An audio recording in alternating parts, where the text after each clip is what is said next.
Chapter 7 Vicissitudes of Faith. Loyalty to clan or monarch, and religious or political faith, however intense or rapturous, have an insecure tenure in the moral nature of man.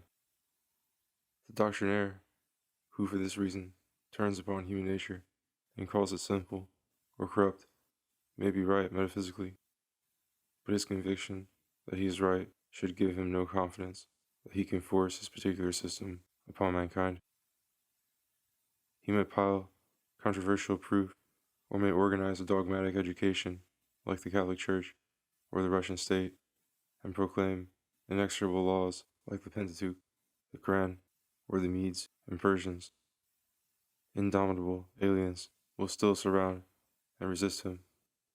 His own children will whisper incessant heresies. His very soul will trouble him with doubts or with treacherous extensions of orthodoxy, and nothing he can do will prevent the ground from crumbling under his feet, and the world from moving on to some other unexpected convention. For the individual on whom all must impinge, in whose soul all must work, is a living animal. He is short-lived and inconstant, having in each generation a fresh admixture of blood, a somehow new private complexion. Even the traditional system imposed upon him with time changes its spirit. Every new definition or dogma, every fresh regulation slightly changes the tone and the living upshot of the whole. Therefore, whoever frames political or religious or aesthetic systems ought not to expect to see them long carried out or widely accepted as their authors conceive them. They must reckon with their host, with the unaccountable, ever young, irresponsible individual. His name is Legion. His imagination and his instincts are subject to panic influences, to social suasion, and to tribal enthusiasm. These subtle contagions will never be quite the same. Society exists by a conspiracy of physiological forces. However rigid you make its machinery, its breath of life must come from willing connivance of a myriad, fleeting, inconstant, half-conscious human souls. The hold which his own inspirations have upon an individual is even more precarious than that of external influences. It is true that these, to work powerfully, must become personal. They must possess the man, like devils or impulses, which some hypnotizing agency has imposed upon him, but since they have an external source, they can renew their operation. Whereas spontaneous madness in a healthy man is a tentative thing losing itself as a dream does at waking among the irresponsive and irrelevant influences of the world. Chance impulses are like a hoop which outruns the child that has set it rolling. Its very speed condemns it, when left to itself, to meander and to flop. If, on the contrary, the impulse is an adopted one and needs to be reawakened, it is more likely to be maintained, for its cause recurs. Embody that madness in some institution, book, or sect, and each victim is recalled to it by the example and countenance which the rest give him, and his delirium is canalized, reasoned out, and turned into a little orthodoxy. Hence, that extraordinary assault on innocent nature called propaganda. A missionary sermon is an unprovoked attack. It seeks to entice, to dictate, to browbeat, to disturb, and to terrify. It ends, if it can, by grafting into your heart and leaving to fructify there an alien impulse, the grounds of which you do not know or understand, and the consequences of which you never have desired.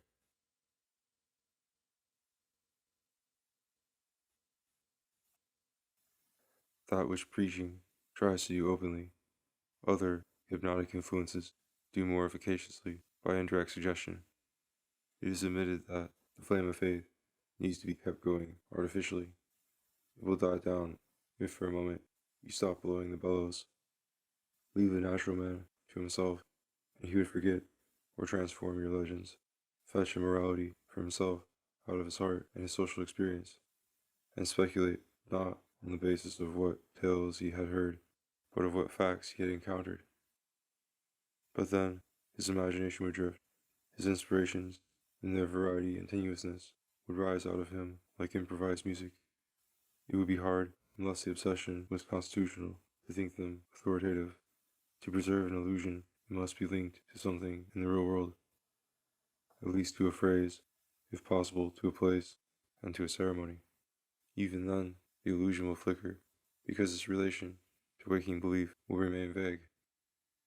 But this very uncertainty may lend it passionate interest.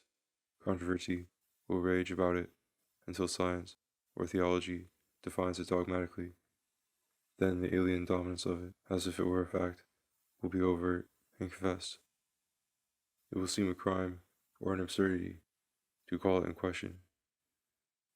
So interwoven will it now be with public opinion, convention, and sentiment, until, at length, some fine morning, the enormity of that hoary usurpation strikes upon the soul. Then the astonished dupe rubs his eyes and touches his own body to make sure that he is awake, that the objects of his consciousness are at last actually his causes, and he marvels how all his life he has been walking in a dream.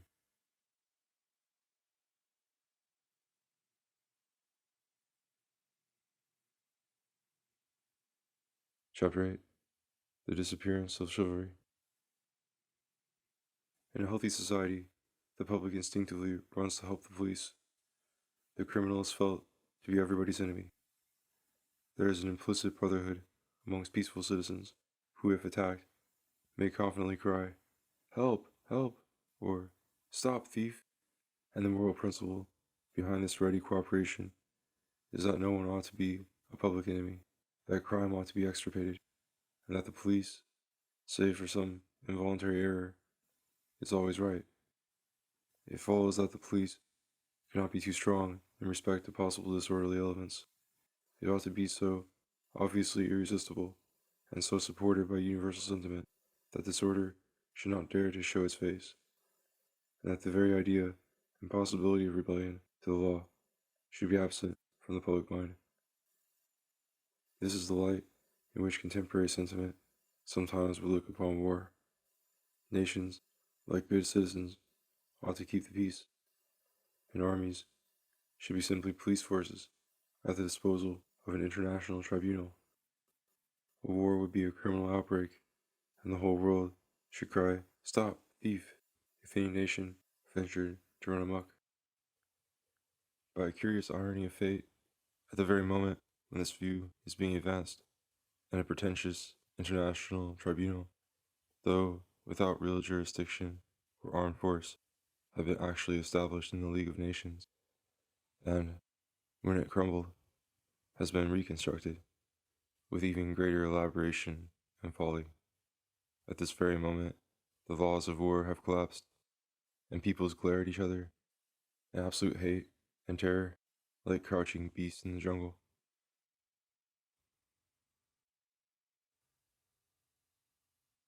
Wars were not formerly regarded as crimes.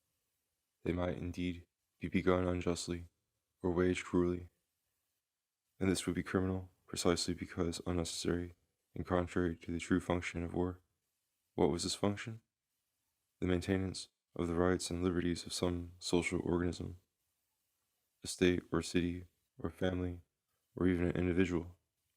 These rights and liberties have been established and proclaimed boldly, and you clung to them with the same pride and courage with which you would defend your person from assault. And you recognized, in asserting these rights and liberties, that others might have rights and liberties of their own, which it would be their duty to defend. You had no right to assault them unless they assaulted you. The aggressor, the trespasser, would be a villain, a man who trampled on the rights of others, having no true idea of right. But if by some unfortunate combination of circumstances, the true rights and liberties of two states or cities or men collided, then both were right, and defending themselves by force, and war was the judgment of heaven between them.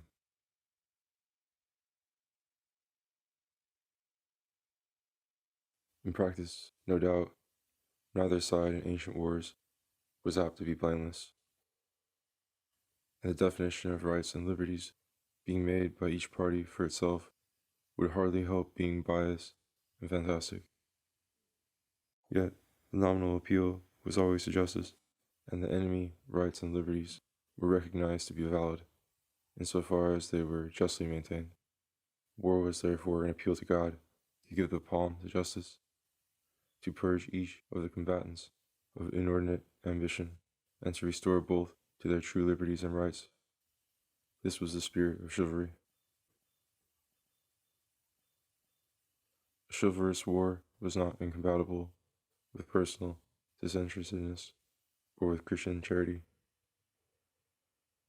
A man's rights and liberties were a trust, and in going forth to punish injustice, the knight-errant not only did his duty and vindicated his honor, but could be merciful to the evildoer, once restored to his true place, where a just and religious life was possible for him.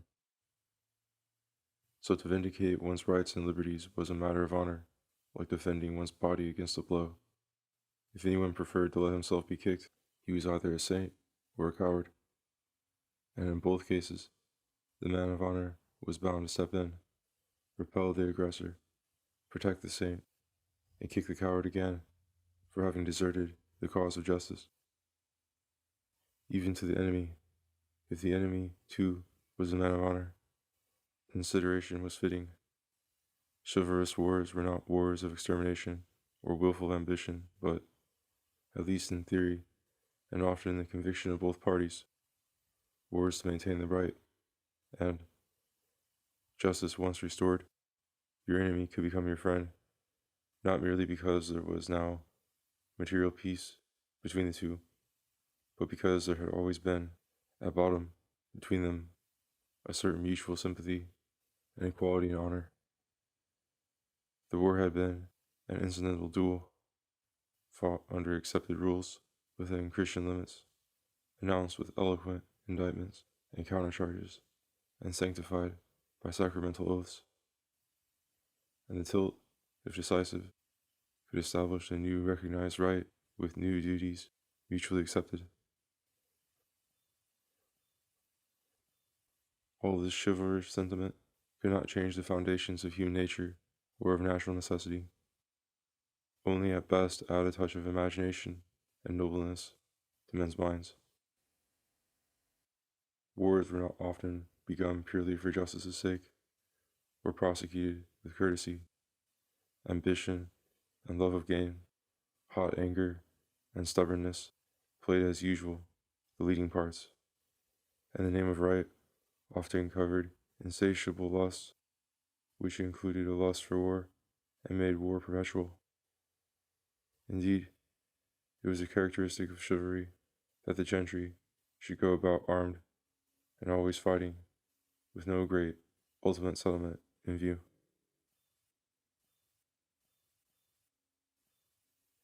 In contrast, this chivalrous skirmishing, fanatical or materialistic wars appear more rational, in that they look to radical and final issues. By exterminating the enemy, they propose to clear the air and to make a harmonious world seem, for the moment, attained or attainable. Perhaps if the Crusades and the Wars of Reformation had not been fought by chivalrous princes, the results might have been more decisive. But the leaders were often distracted by personal and incidental interest from their nominal religious mission. They did not hesitate to ally themselves on occasion with infidels or heretics against men of their own faith. This faith, after all, was not chivalrous. It had absolute pretensions, profoundly hostile to knightly freedom of fancy, of self-will, and of spontaneous allegiance. And very likely these lords in their lordly minds were impatient of priests and legal pedants, deafening them with arguments. They believed in the right of the sword, more than in any revelation, and felt a chivalrous sympathy with the like lordliness in others. Chivalry was something romantic. The knight had a private, adventurous conscience of his own, and his imagination demanded, and was not sorry to create, a picturesque medley of attachments. In one respect, indeed, the ideal essence of chivalry never was obscured by either religious or worldly influences. The knight always preferred death to dishonor. Death he daily defied at every turn of a corner, in every retort, in every love affair. His hand went to the hilt of his sword. When death is habitually defied, all the slavery, all the vileness of life is defied also. It belonged almost to the pride and joy of life to hold life cheap and risk it, and be coolly indifferent to losing it in defense of the least of one's rights and liberties. A smiling and mystic neighborliness with death, as with one's own shadow, intensified life enormously in the dramatic direction. It kept religion awake. It gave a stiff lining to wit, to love, to fashionable swagger, and it concentrated the whole gamut of human passion and fancy within each hour. Shakespeare's theater, not to speak of the Spanish, is a living monument to the mentality of chivalry. In contrast with that freedom and richness, we can see to what a shocking degradation modern society has condemned the spirit.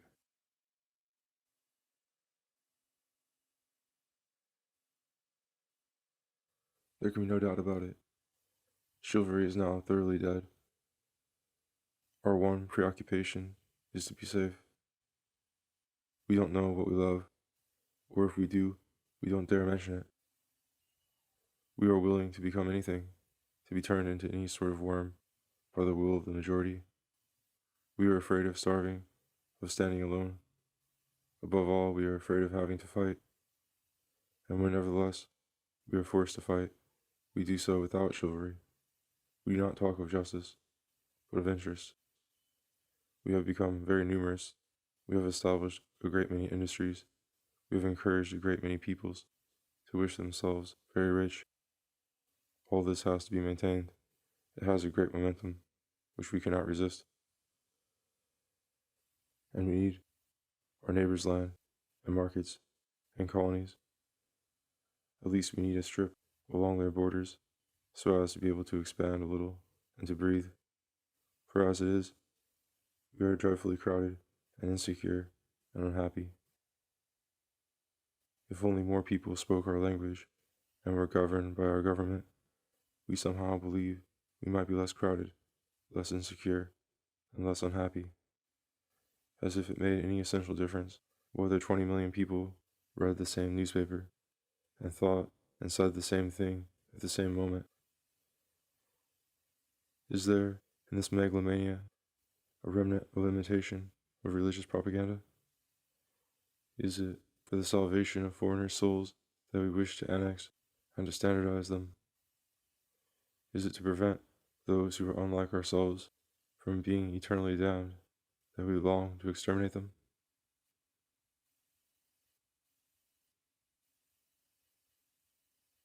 Meantime, our society has lost its own soul.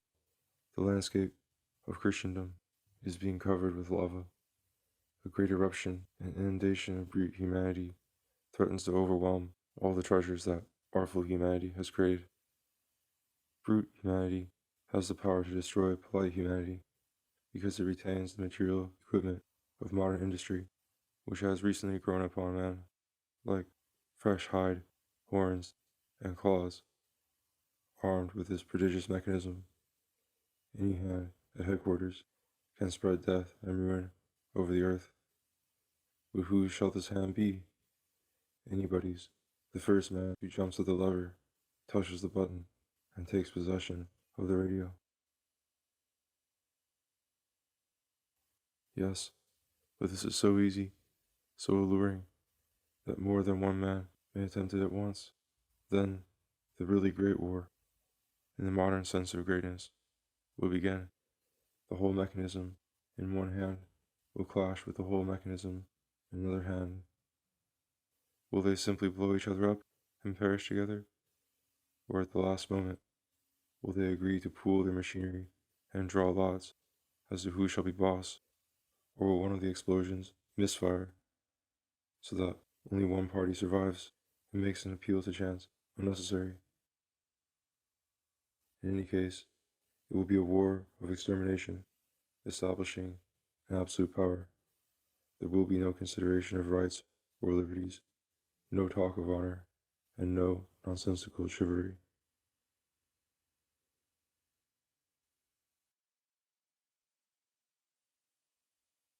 Chapter 9. Realpolitik. Machiavelli and his recent emulators can never be judged fairly unless we begin by making a distinction, which they have neglected to make, between the efficacy of means and the choice of ends, an omission which turns their honesty into a scandal. Their insight into the ways of the world is genuine, and it was honorable in them to face the facts and to face obliquely in reporting them frankly. Yet it was a true scandal, born of their mixed moral education, Christian and pagan, to confuse the natural history of politics with rational government. It is an old trick. Nurses sometimes say, "Little boys never do that." And the tempter will whisper, "Have a cigarette. All the boys smoke." Both assertions are falsely generalized, but the subtle poison lies in the suggestion that what is done is right and what is not done is wrong. This is a double non sequitur, and apart from logical scruples, it is false morality, since much that is done is certainly wrong for its purpose, and much that is proposed is heartless or foolish in itself. This scandal has been aggravated in our day by the demoralizing influence that optimism and the worship of evolution exerted in the 19th century. Most men are not good, says Machiavelli. Therefore, anyone who wishes to hold his own must learn not to be good on occasion. This would not be evil counsel if it were not presumed that every man worth his salt will undoubtedly wish to hold his own among bad men, and not rather perish in the effort to make them better, which would not in that case seem a hopeless effort, since human nature, at least in the martyr, would have already proved capable of heroism, and the virtue native to one man might perhaps be propagated by the force of example, selection, and training.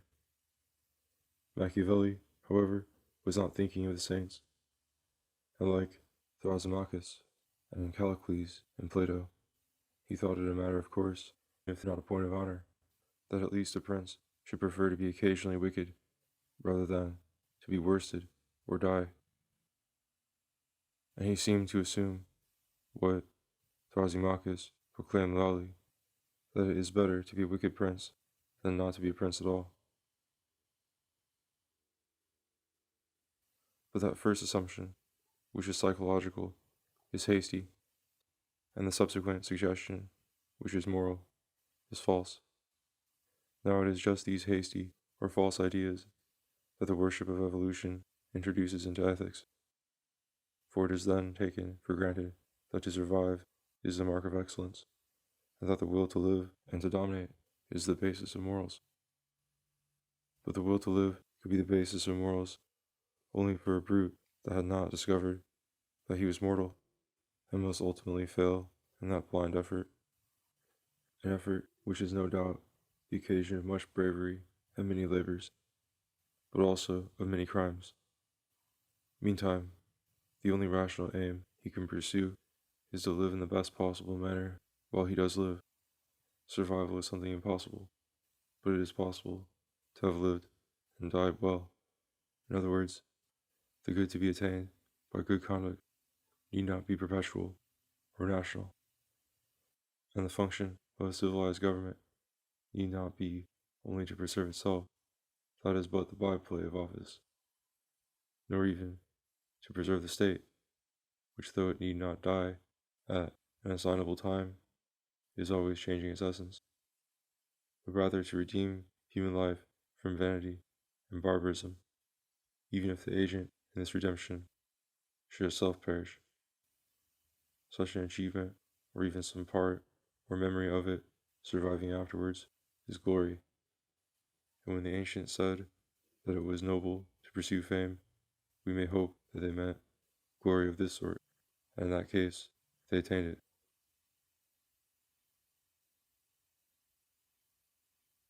There is a deeper insinuation in realpolitik, perhaps an unconscious one, which is morally sound.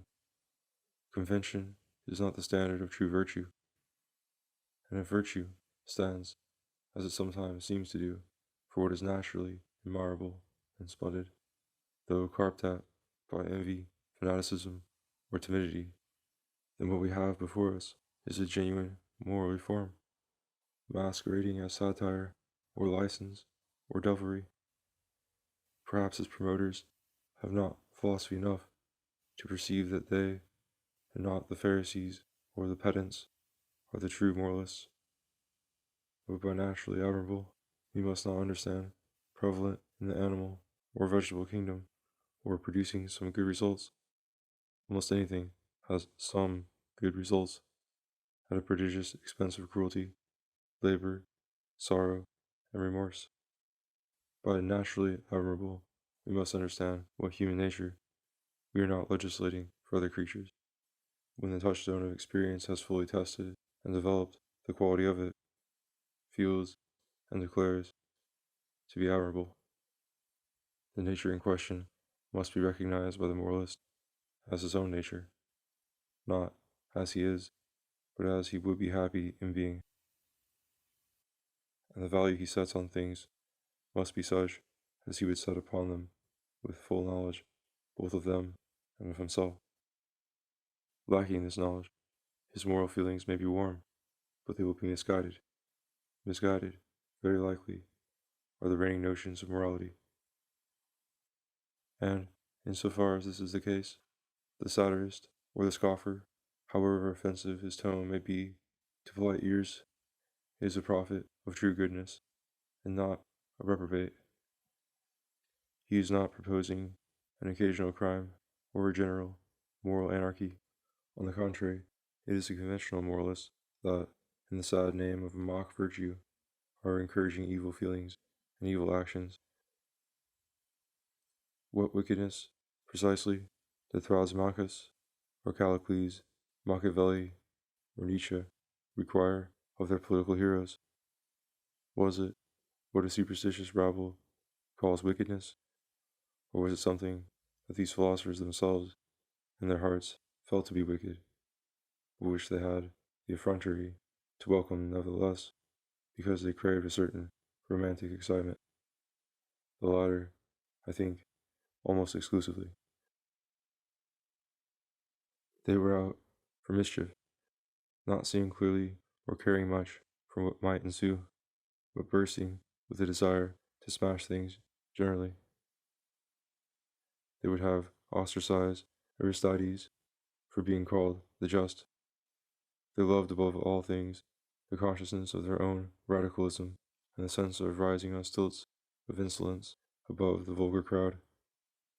Yet there may have been something more in the background, the smart of some veritable, deep injustice, or the light of a better world shining through all this impatience.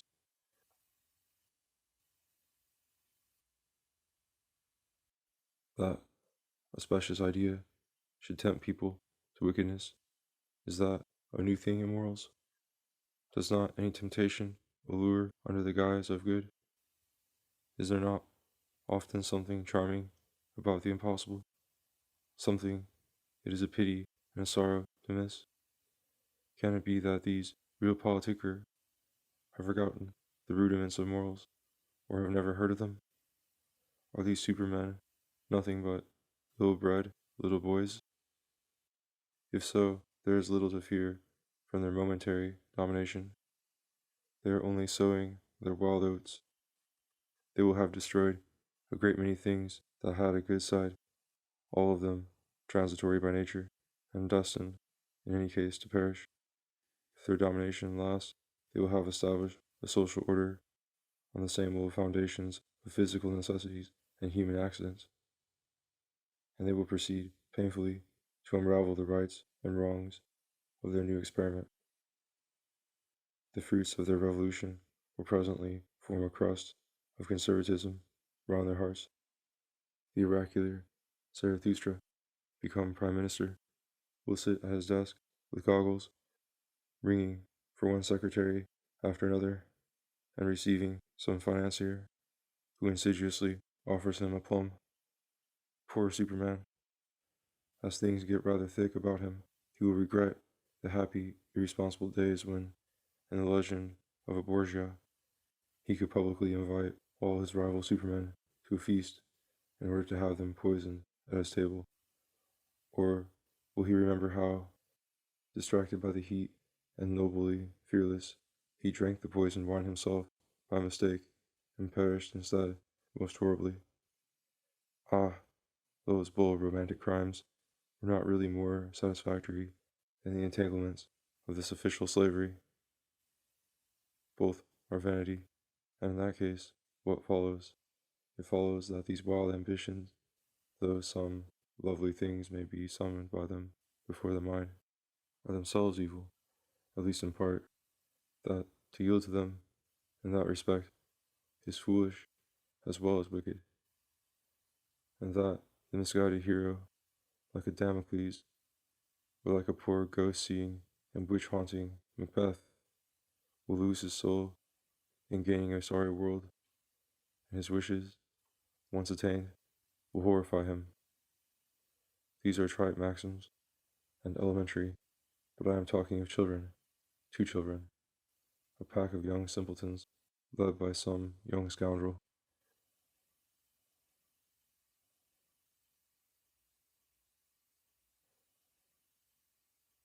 Chapter 10. The Sentimental Bandit. In walking through a zoological garden, we may admire the dignity of the animals, except the monkeys, and the peering spectators. True, those animals are caged. If they were free, they might make more manifest the normal condition of living beings, where each is radically the enemy of all the rest. Here, they are artificially prevented from attacking one another. Yet the intense way they have of burrowing, or prowling, or pecking, expresses clearly enough the absoluteness of their will. Their noble indifference lasts only as long as their digestion. If all is well within, all is well or non-existent without.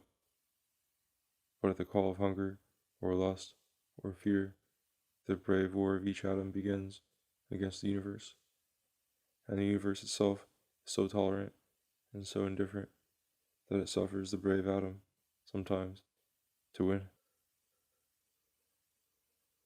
A curious complication arises in the absolute will when it becomes sentimental.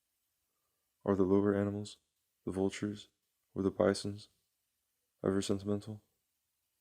They seem so at times, as if the infinite vacuity of a world that doesn't concern them made them aware of their own pathetic predicament and having to act as if they were important. They must act so, on occasion, with an absolute conviction and ferocity, but in the long intervals of sleepy leisure, as they blink at the world, they may dimly feel that the world is as helpless and as innocent as themselves, and they may grow sentimental, for they can't change that state of things. They can only be sorry for their victims, and sorry for themselves for having to victimize them. Such, at least, among men, is the sentiment of the romantic criminal. He has reverted to animal war against society, but he was a social being in childhood. He remains a social being in respect to his comrades, and to his wife and children. It is easy for him, therefore, to extend an impotent benevolence to the people he robs and murders. Poor things, especially if they are young women and good-looking.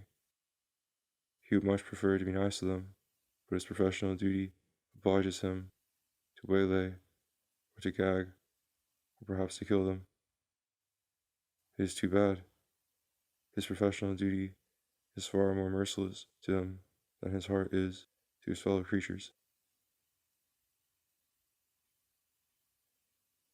The sentimental bandit is not always a highwayman or a burglar.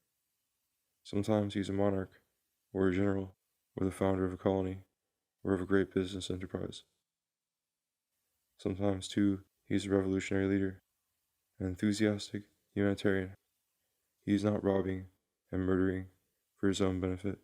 He is doing it for the greatness of his country, or for the emancipation of the poor. He is cruel only in order to dry the people's tears, or those of a part of the people, or those which he himself has been shedding all his life long at the sight of human misery. Nothing could be nobler than the language and sentiments of such a romantic bandit. His every word is a eulogy of himself. He talks of his honor, tells you how unjustly fortune has treated him, and how wickedly his enemies have maligned him, how he has been driven unwillingly to defend himself, how he detests and despises the decrepit society of which he was a victim, although he may admit that his own victims, personally, were sometimes innocent. But invective and apology are not his only themes. He is even more eloquent in prophecy and self-glorification. The pure will of man, he says, is above all. If you have the gift of commanding, you have the right, even the duty, to command. For the only duty of a free man is that which he imposes on himself. But what noble storms often agitate his free bosom. He will confess that in the midst of his hard, cruel actions, a strange wave of sensibility sometimes overwhelms him. Suddenly, he will cross himself, or say the Lord's Prayer, or found a hospital, or endow a college.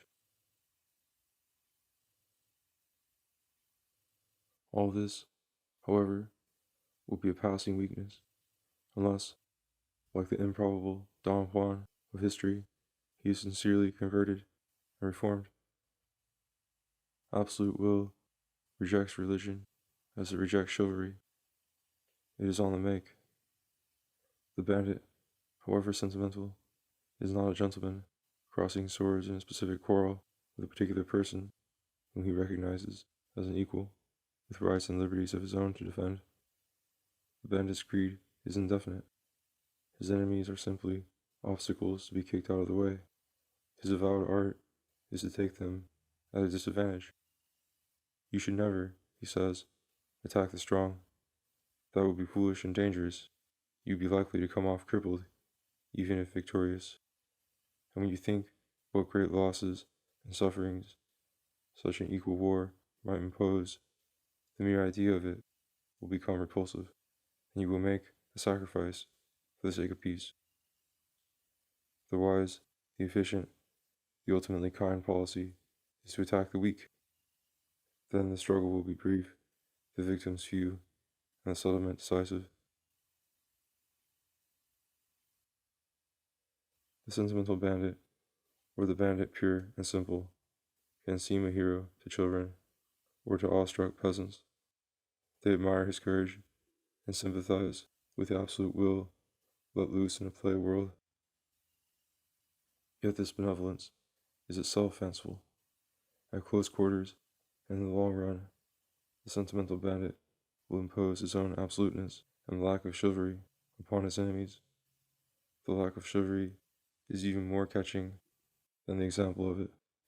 It appeals to a deeper and more universal impulse of animal life.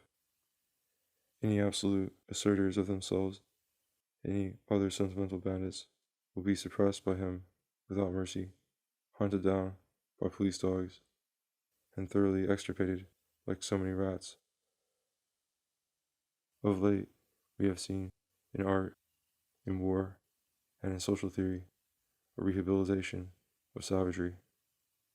It is not for me to deny that a great deal of affectation, mere restlessness, and ignorant folly is mixed up in these revivals. They are archaistic, and the work of people, not savages, except by choice.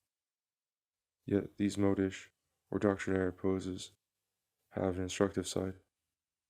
They remind us that savagery, like every form of animal life, may suddenly be recovered and loved by those in whom it lay latent, and then free impulse may be defended more hotly than life itself, because it is less dreadful to die than to live contrary to one's deepest inclinations.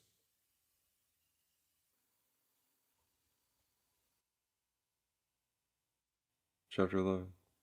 The Ravages of War. We read with horror of the distant ravages of earthquakes, floods, and tornadoes. This vicarious terror quickens the pulse, and we enjoy it.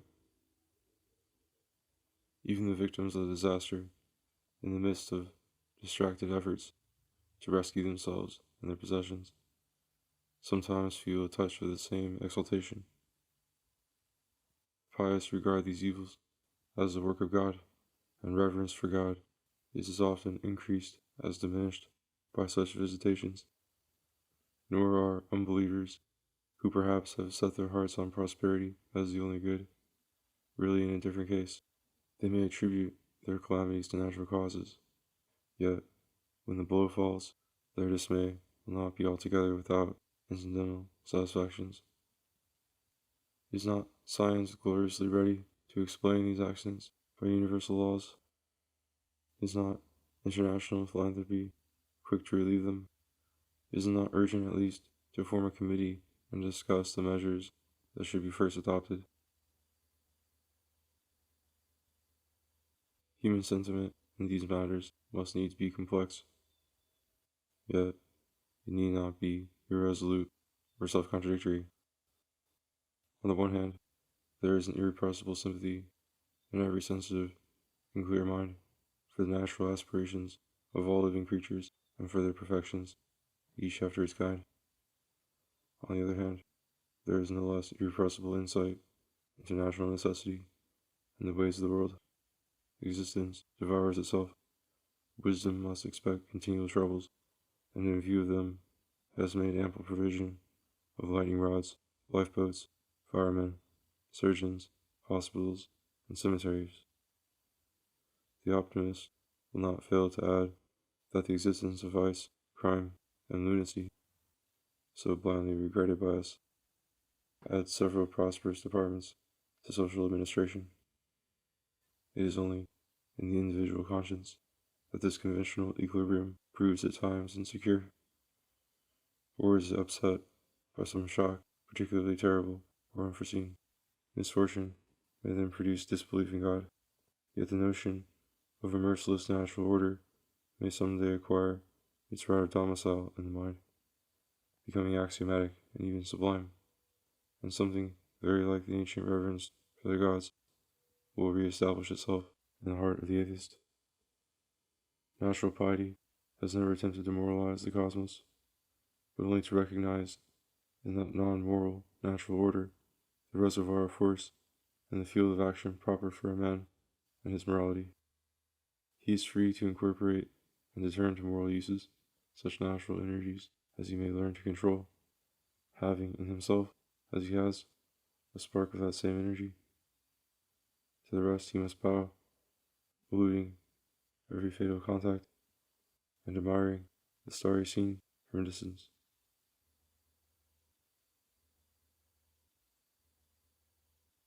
The ravages of war excite the same horror as do other catastrophes, with this added note, that since the immediate authors and agents in war are men or nations, horror turns into reproaches, indignation, and lasting hostility. Yet this hatred, too, breaks in the end, like a loud wave on the sand, against the broad indifference of nature and history. If rage is fiercer at being disturbed or thwarted by a man than by some inanimate power, dramatic sympathy with the enemy, when it supervenes, is more rational and more complete. This enemy is a hero in his own eyes, and may ultimately become one in ours. Moreover, he was no more than ourselves, the free or ultimate cause of our conflict. blind nature was working irresistibly in us both at cross purposes with herself. Thus horror of war, intense while Troy burns, sinks in time into the tragic yet courageous emotion with which health always views the evils of life. The ravages of war are immense and have always been irreparable, yet we still exist and are rich and hopeful enough to deprecate any fresh havoc. Even actual war, when it breaks out again, has not altogether a horrible aspect. There is life in the air, if there is death before one's eyes or behind one's back.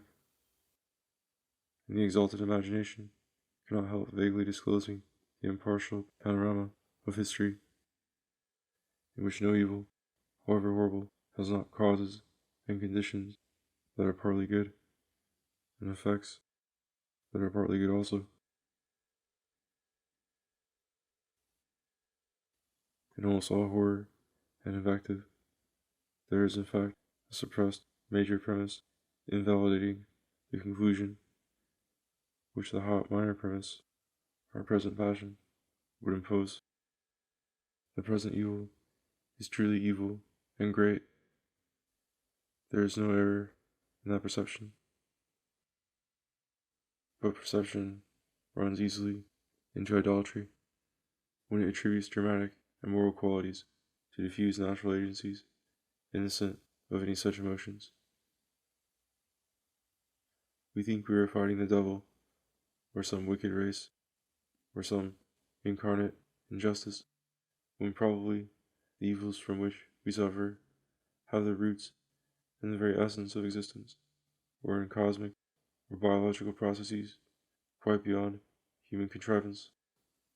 These evils, in their essence, would have overtaken us.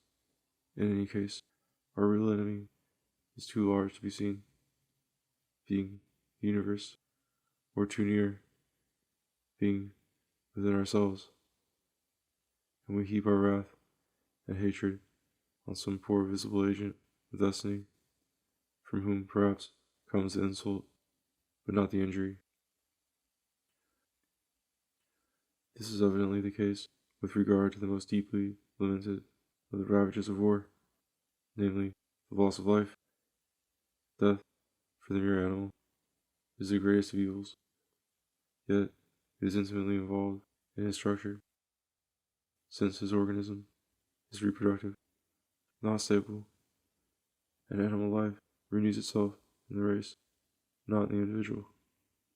If he dies in war, or is devoured by some other animal, for whom he is the natural prey, what he may attribute to this evil occasion is the date and manner of his death, not his death itself.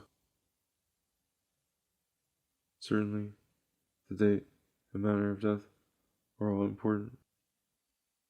Constitution, conduct, and fortune determine them more or less nobly.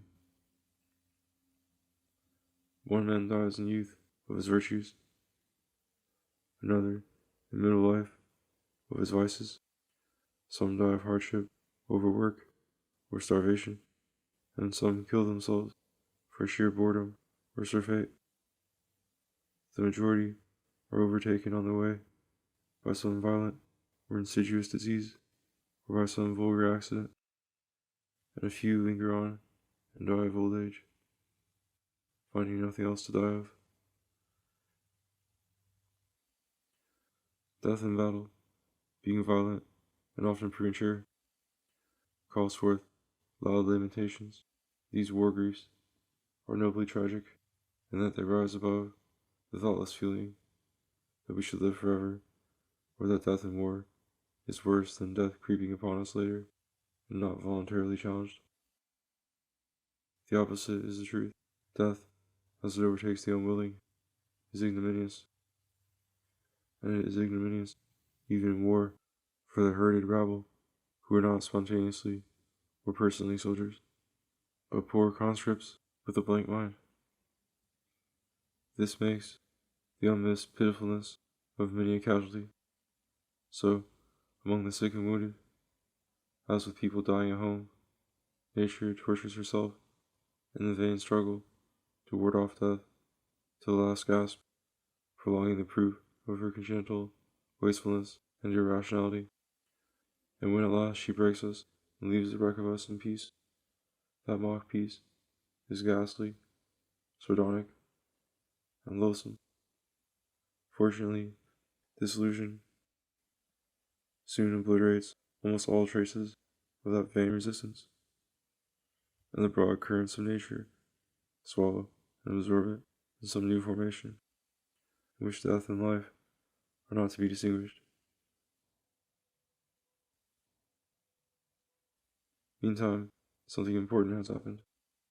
The reproductive organism, which distinguishes life from motion and thereby makes death possible, has raised existence, for a moment, to a supermaterial status. Spirit has come to birth. Spirit is existentially the most volatile and evanescent of things, yet it possesses in passing a moral reality which cannot be obliterated in the same manner as the organism itself.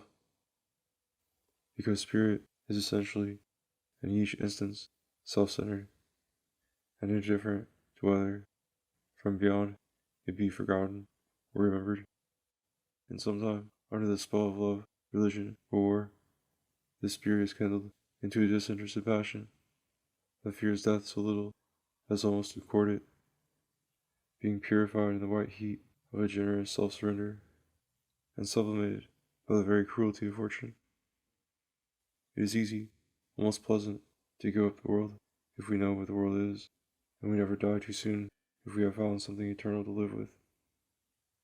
The aggressive side of war, which physically is brutal, is ennobled by spirit no less than the sacrificial side, which physically is slavish. There is no need of hating or vilifying the enemy. In himself, at a sufficient distance, he might quite properly bark and bite to his heart's content. But spirit, which is the child of a nature specifically and delicately organized, loves and reveres the order from which it springs.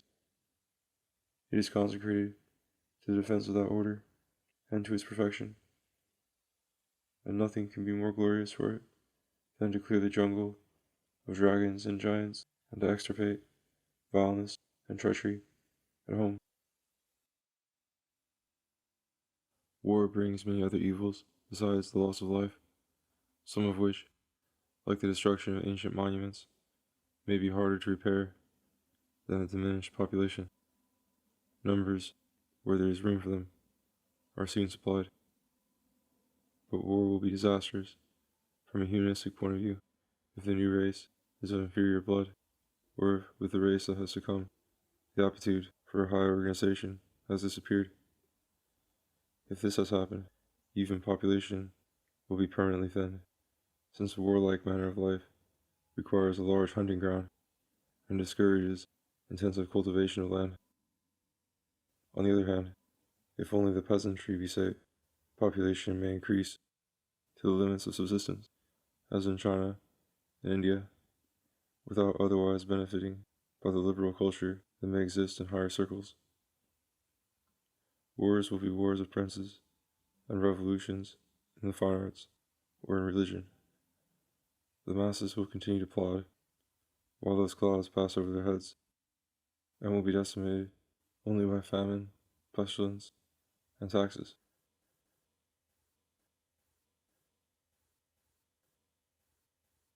It is often said, and I too have repeated it elsewhere, that war cuts off the flower of each generation, leaving only the baser weeds to inherit the earth. Where are the Achaeans of Homer, the Theban band, or the Romans? Where is the chivalry of Christendom? Where are even the great lords of the 17th and 18th centuries? Evidently, they have all disappeared. But the question is whether it is war that has exterminated them, or other causes have abolished their status and made their descendants indistinguishable from ordinary people. It would require separate and thorough investigation to trace, in each case, the precise decline of particular physical or social types. War may often have crippled an aristocratic class, for instance, the Spartans after Leuctra. Yet the Romans conquered half the world After Kani, perhaps worse than the loss of life, is the loss of confidence in such a case, and the oppressive sense that the world is too large and too irrational for our chosen ambition. New fashions in virtue will creep in, favored by this discouragement, or even hostility to virtue, and a positive taste for meaner things. Belated Don Quixotes, if they still rise, will pine in a vacuum, or pass for madmen if they venture out into the world. Wars may have played an important part in producing the social transformation that renders old moral types obsolete, but not principally by killing off the old heroes in battle. If the bravest are the most likely to fall in war, and this is now hardly the case, they probably have put many cowards out of the way first. The fallen, however numerous, usually leave younger brothers or sons of their own mettle, and on the whole, courage and intelligence seem calculated to propagate and establish themselves through victory rather than to exterminate themselves in winning it. The cycle and the rise and fall of nations and civilizations, without attributing any magical force to the tropes discovered, may be ascribed to the natural mutability of existence. Each phase and each combination of circumstances issuing inevitably in something different from itself.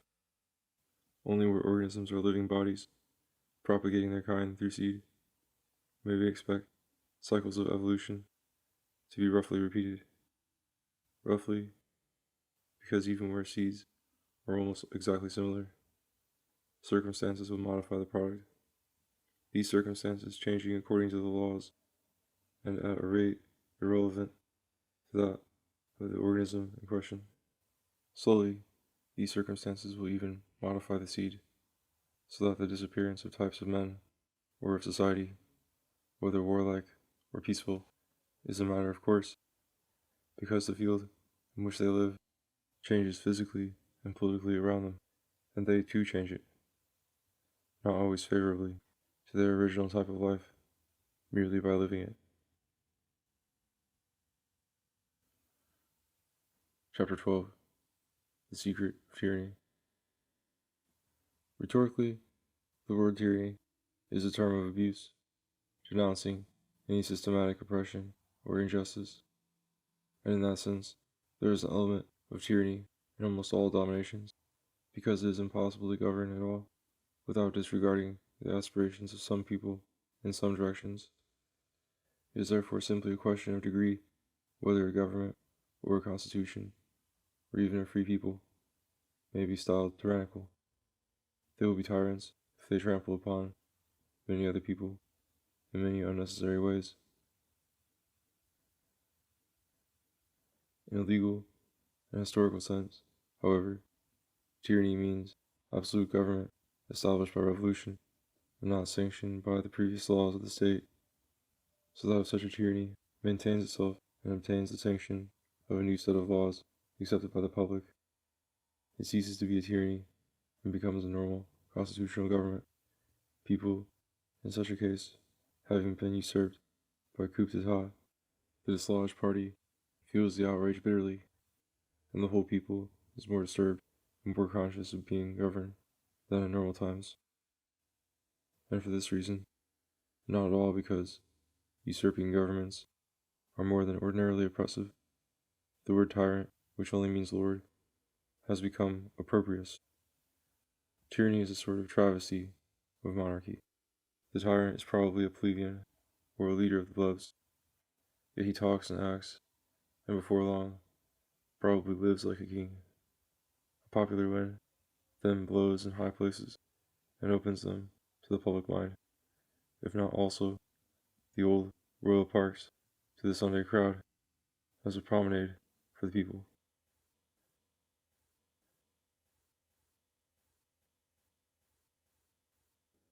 Such a tyranny is the assault of a new and crude regimen upon a society not in its entirety ready for the change. Many privileges are abolished, and many persons dispossessed, who were formerly in the light, and are not reconciled to extinction. Yet extinction is probably their fate, and would have insidiously overtaken them, even if the shifts of power in the official classes had continued their legal course.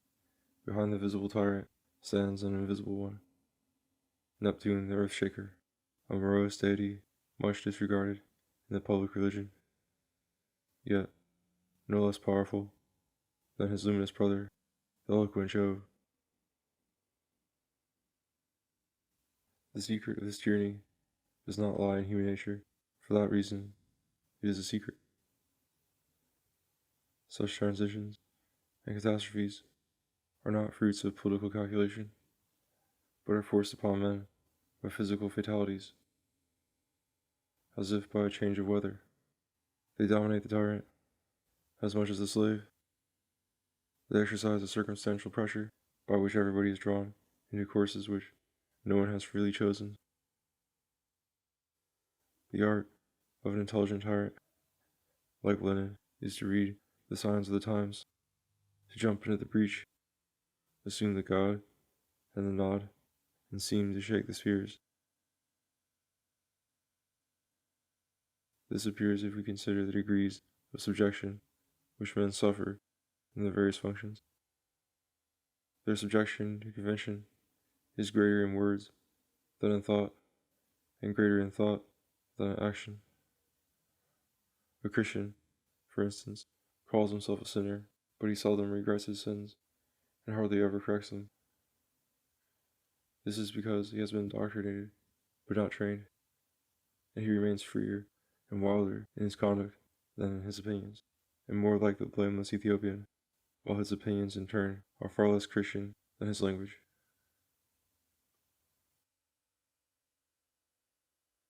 On the other hand, a soldier or a schoolboy will look quite obedient and smart on parade, but there is a make-believe in this alacrity, and a sort of mockery which is pleasant enough for a while.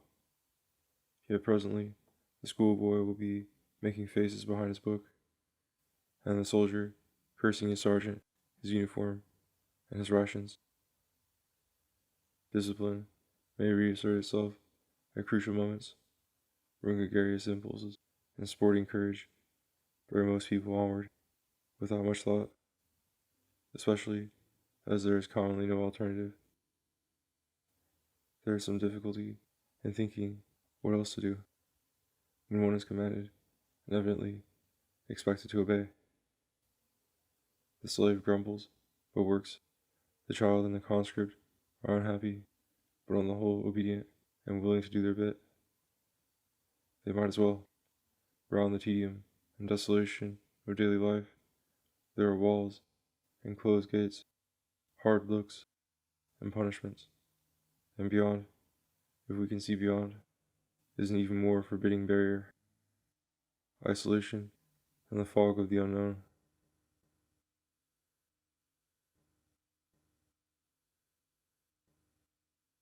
The world has caught us in a trap, but it did so when we were born, and we are used to the feeling. Consecrated phrases wrap our minds up in a cloud. We can no more stop using them than we can stop breathing. There are fatalities to which it is wise to yield gracefully. They are unavoidable, and they are sometimes pleasant. Those who break away from convention are usually right in thinking convention arbitrary and in some measure oppressive, but they are probably wrong in thinking their own heresy less arbitrary and not likely to be oppressive in far more important respects.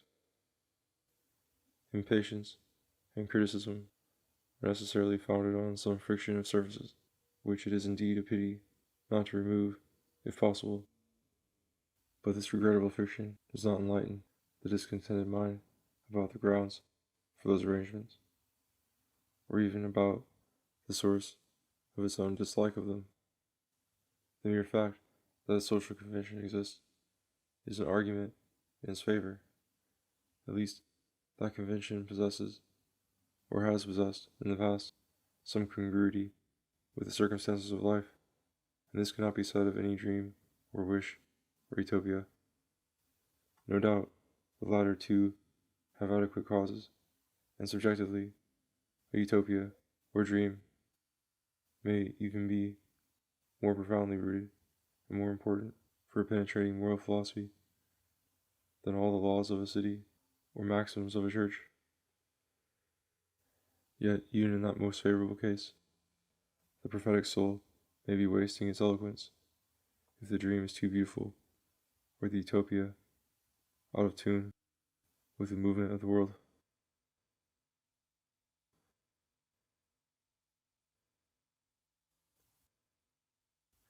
The secret of tyranny, then, is not to be looked for in the tyrant's usual wickedness or love of power. If a desire to lay down the law could make a despot, surely the enemies of tyranny would have become tyrants. It is not the will to dominate that they lack, but only the capacity or the opportunity. Nor is the explanation to be sought in a sudden apathy or servility in the people. Servility in the people, under any system of government, even when they imagine that they rule themselves, the people will grumble and acquiesce, with no great illusions regarding the wisdom of their rulers. But there are slow mutations in the subsoil of politics, felt as sudden shocks upon the surface. And tyranny embodies a part of this transitory tension, where society is blindly changing the balance of its institutions.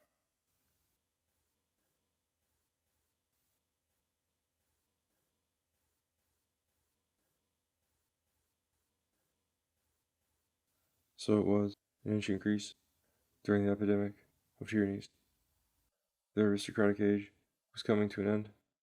Material growth had made the patriarchal regimen impossible, but the noisy, wide-awake Democrats in the agora had no competence to take charge. A city was a sacred and military heritage. By the skill and impudence of the tyrant, this heritage might be accepted and transmuted into a modern constitution. So perhaps in our day, dictators or national leaders may be smoothing the way for socialism and establishing it in a form less hostile to tradition than a revolution could be without a permanent head, because a single mind, however fanatical, is always more conscious of difficulties and consequences than a series of factions succeeding one another in the government. A tyranny supervening in the midst of some profound convulsion marks a temporary equilibrium, coordinates the forces at work, selects consistent objectives, and leaves the ship of state already sailing a steadier course. Such, at least, was the work of those admirable tyrants, Caesar and Napoleon. The subterranean explanation of tyranny would also apply to that margin of oppressive action inseparable from any social order. This order cannot establish a perfect harmony amongst all the interests concerned, and the interests neglected or sacrificed will murmur. They are not to be blamed for murmuring. Yet it is not wickedness or injustice from which they suffer. They suffer from the latent cruelty and blindness of all competitive life, and it is their misfortune that their rivals, and not they, have succeeded in establishing a relative harmony.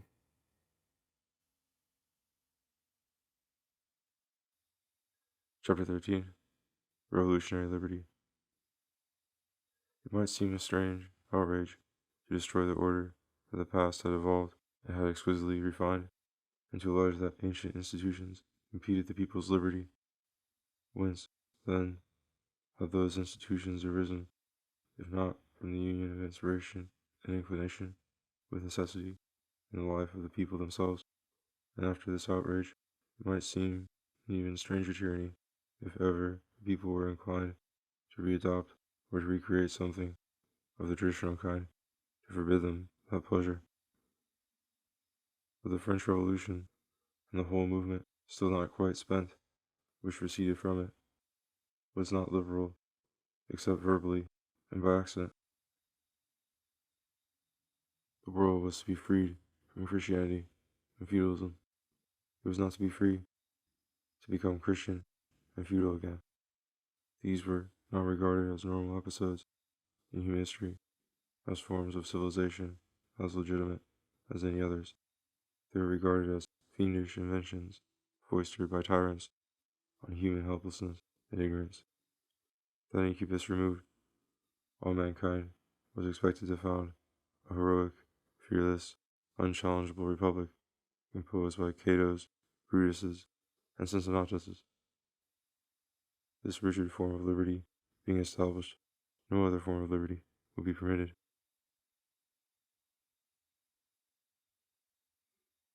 The revolutionary leaders themselves were hardly men of that type, but ideologues and romantic orators, not always remarkable for their private virtues. The Roman discipline would surely have seemed a cruel and stupid slavery to the whole tender school of Rousseau.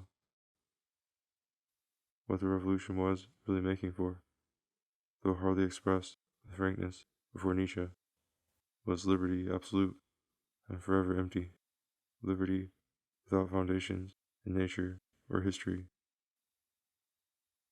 but resident in a sort of prophetic commotion. Custom, law, privilege, and religion were not to command allegiance, but to be themes only for criticism and invective. Hence, the moral hatred of any view that recognized realities or built upon them. A truth, a fact, a past, a future, if definite and knowable, would abolish pure liberty, and it was essential, if this liberty were to be preserved, that nobody should build anything on it.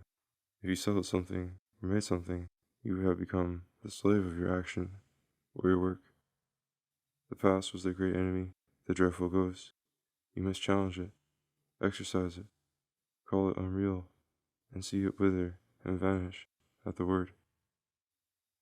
As for the future, its own absolute free will would shape it as it came. You need not attempt to make it your product. It will know how to flout you, just as you flout the past. Only the present is ever real. A free soul inhabits the paradise of anarchy. Thus, while politically the revolution led to nationalism, industrialism, and absolute democracy, intellectually it ended in romantic egotism.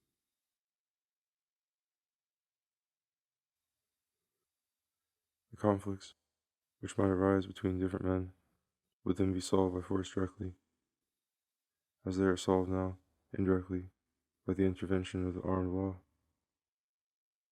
Each would either destroy the others or so adapt his conduct as to suffer as little as possible from their presence. On this principle, evolution seems to have established the economy of the lower animals and of the diplomatic world. The shocks that ensue occasionally are no doubt rude, but if we asked any wild animal whether by way of insurance against its perilous ancestral way of living he would consent to become domesticated and tame, he would doubtless reject the suggestion with scorn. To acknowledge a superior authority purporting to correct his natural will and his sense of what is good would seem to him a surrender of all that makes life worth living, its moral spontaneity, its pleasures, and its pride in achievement. Better, he would say, 1 hour of passionate freedom and battle than an age of constraint, torpor, and peace. Governments in their origin have always had to struggle against this pride of absoluteness in the primitive soul. The bold pirate, the reckless gambler, the libertine, and the clever burglar remain popular heroes. The suppressed self and everybody would like to play these parts. The same deep rebellion against control reappears in every willful child and in every willful idea. Heretics feel it in the presence of orthodoxy, and orthodoxies feel it in the presence of one another. They all prefer martyrdom to reform.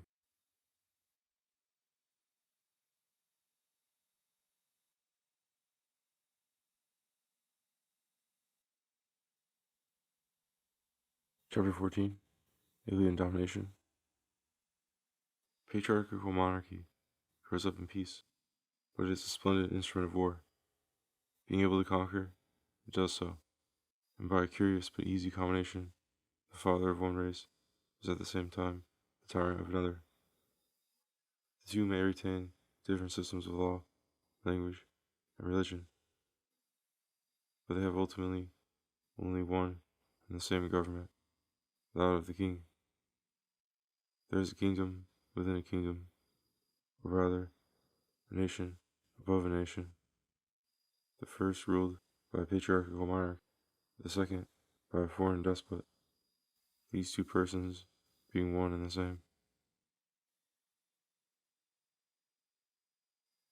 The elements of selfishness and beneficence in the ruler are not mutually exclusive, nor merely juxtaposed. It is not necessary that in pandering to his own passions, he should simply fleece his subjects, nor that, when he serves his subjects, he should simply sacrifice himself. That this is not the case is evident in foreign wars, for then, in protecting his people, he strengthens his throne, and in extending his conquered field of taxation, he probably enriches his original subjects. Indeed, it is chimerical to demand that a government should be utterly disinterested, and should exercise the art of governing purely for its own sake and for the good of its subjects only, without also practicing what Plato calls the art of wages, that is, without serving simultaneously his personal aims. A government of philanthropists, guided only by a sense of duty, would prove a detestable government. To be beneficent, one must first live, and if beneficence is to be exercised amidst hostile forces and varied accidents, to be beneficent, one must first be strong. One must have an inflexible personal bent, and a great volume of life obeying it. Now, vigor absorbs energy. It must be largely fed. In other words, a government, to be beneficent and morally representative, must be autonomous and full of initiative. It must give direction and not receive it. The interests it discerns and pictures need not be the private interests of its members, but interests seated in their individual hearts, quickening their imagination and enlisting their continuous efforts.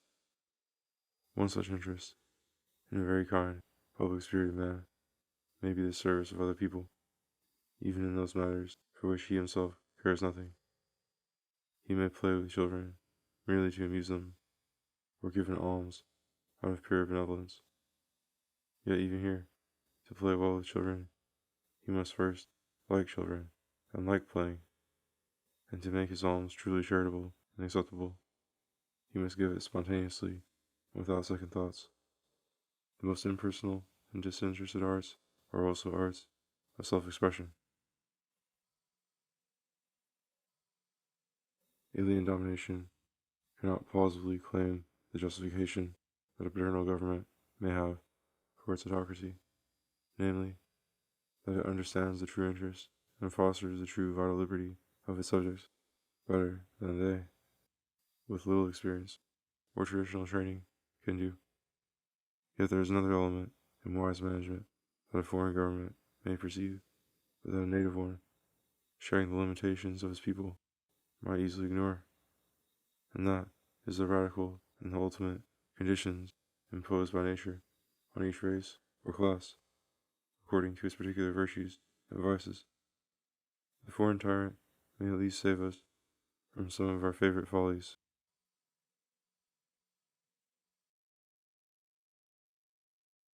If a conqueror has a family or bodyguard of his own, he may be a double monarch, with parental authority over his house and lordship over his estates. He may further be a prophet, a medicine man, a poet, imposing rites, legends, and maxims on both sides of his subjects. Perhaps the difference between Oriental and European monarchy lies in this, that the Oriental had no separate family. His wives were his slaves, and his sons had no rights other than those of any favorite, and woe to them if they seemed to be their father's rivals. Religion and morals are still imposed by family tyranny rather than by the state, for the state can hardly inspire them. It can only expose scandals and suppress rebellions against itself. Most despotisms end by being tolerant in religious matters, that is, by leaving every sect to oppress those born within its pale. This saves the monarch from religious arguments, attaches the leading ecclesiastics of each faith to his unholy authority, and favors good order within their respective flocks. If ever a universal government is established in this world, it would do well to act, or rather to abstain from acting, on this prudent principle, leaving each nationality and religion to govern itself according to its lights and traditions, not only in manners, but in all liberal arts. It was the mistake of the Romans, when they built roads, bridges, and aqueducts, to build also Roman temples and forums for subject nations, and not only a mistake politically, in that it might cause resentment in the native, but a mistake morally, if their aim was to spread civilization. Not until the provinces and the city of Rome itself lost their classic aspect did ecclesiastical, military, and domestic architecture, for instance, become free and picturesque, or did poetry and religion become varied and sincere. But unfortunately, the Roman peace and commerce of the empire were lost at the same time.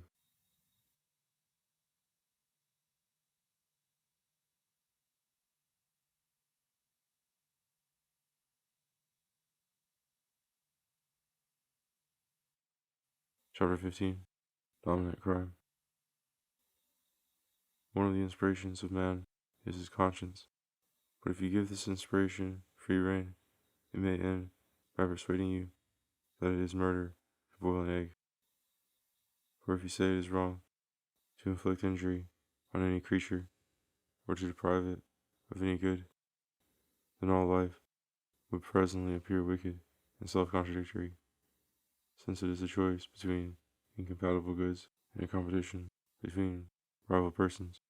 Or if, to avoid condemning existence altogether, you say that it is wrong to inflict any felt injury, but not to destroy the life of a potential chicken as yet unconscious, it might follow that to put a man to death painlessly in his sleep would be like boiling an egg, a harmless exercise of your scientific domination.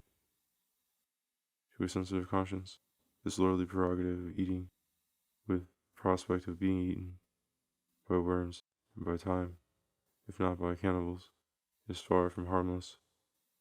It sanctions the universal dominance of crime.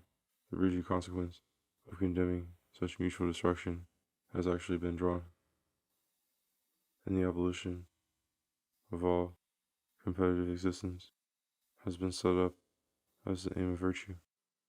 Such virtue, however, draws the ladder up after it as it climbs, and the earth remains altogether abandoned to the less sensitive sort of virtue that begins with the will to live.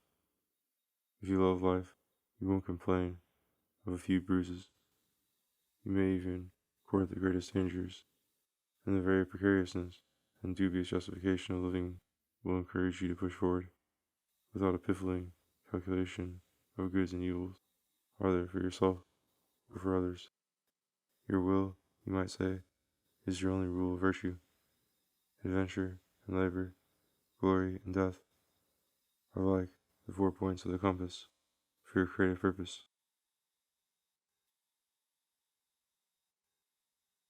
Very well. When this romantic language is reduced to its bare import, it bleats and bellows the will to live of irrational animals. But a man who has long walked in the path of reconsideration, repentance, and the desire for union, such absolute willfulness is archaistic. It is an artificial intoxication and a desperate apology for crime. The domination of crime over the individual has always been a favorite theme of tragic poets and novelists. It is hardly necessary to analyze this domination coldly, or to show how it is possible and why it is enthralling. But the domination of crime over society is worth a little study, because the first thing that happens is that such a crime calls itself virtue. At bottom, this occurs also in the heart of the private criminal. In the first glow of his plottings and anticipations, he feels the fascinating and dashing character of his future act, and he always retains a certain fatherly pride and glory in it. Rakes boast of their debaucheries, burglars boast of their sly tactics, at least to their pals, and murderers congratulate themselves endlessly in private upon their admirable precautions. It is true that a contrary voice usually makes itself heard, even in the closet, not only misgivings about the cleverness and those precautions, for events are incalculably complicated in this world, but regret for advantage is sacrificed to this fellow passion and disgust at the whole business.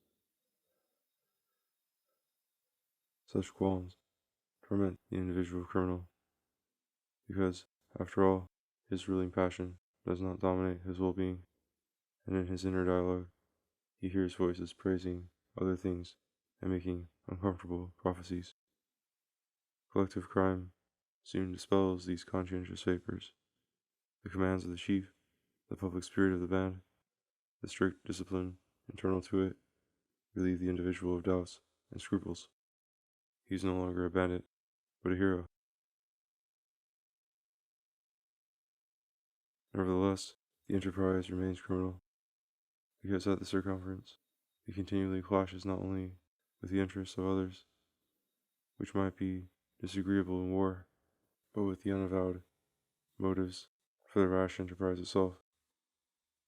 Alleged particular injustices suffered, or vengeance nobly exacted, or feuds inherited, or ulterior peace to be ensured, must be appealed to in self-justification.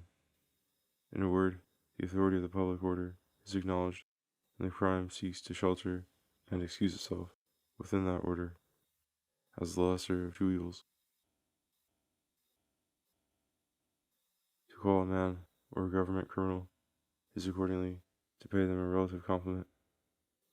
They would not be criminal if they were animated, as perhaps they are, by an absolute, unqualified will, like the lion and the eagle, but in reality they are human, so that they can't help looking before and after, and suffering a little at the reproaches of their victims. A conscience exists in them that needs to be appeased by excuses, or drowned in the clamor of sheer effrontery. And such intentional beastliness is, in one sense, better than beastliness constitutional and eternal.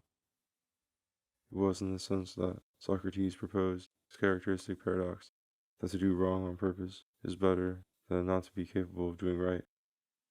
As a man who runs slowly because he chooses is a better runner than one who is equally slow at the top of his speed. Better physically, certainly, and even better morally, though naughtier for the moment, because he can't be corrected. The wild beast, the madman, the fanatic, have integrity, but are incorrigible in their harmfulness, and in society, in the absolute singleness of will and organization, works havoc in the same way. It has to be exterminated, or caged as a curiosity, or disregarded as a minor nuisance. But fanatical consistency is seldom attained, perhaps only by the first prophets of some new revelation. In the later apostles, it soon begins to be mixed with some resisting elements of our common nature, and good sense and good humor destroy integrity in an established theocracy long before skepticism undermines the system intellectually. But there is still a third temper, often found in the third generation, or in the innocent pupils of the regimen. They have at first the illusion of integrity, throwing themselves without reserve into the prescribed life, as into a good and holy discipline, and it is only later, on further experience, that they awake to the injury which they are inflicting on others and on themselves and they are horrified at it, and repent, or at least there is a voice audible within them which, though it may be overpowered, prompts them to repentance. This is the typical state of the sinner, led into an evil under the aspect of a good, and sticking in that evil with regret, and confessing his impotence and division of purpose. Christian moral tales have been wont to represent the sinner as casting off his sin, warmly embracing a pure life, remote from his old passions and ambitions, and seeing heaven open before him as he rose from a baptism of universal renunciation. But there is another way of managing salvation, in which the domination of crime is not ended abruptly and crudely by suppressing crime and putting on a white robe of unnatural innocence.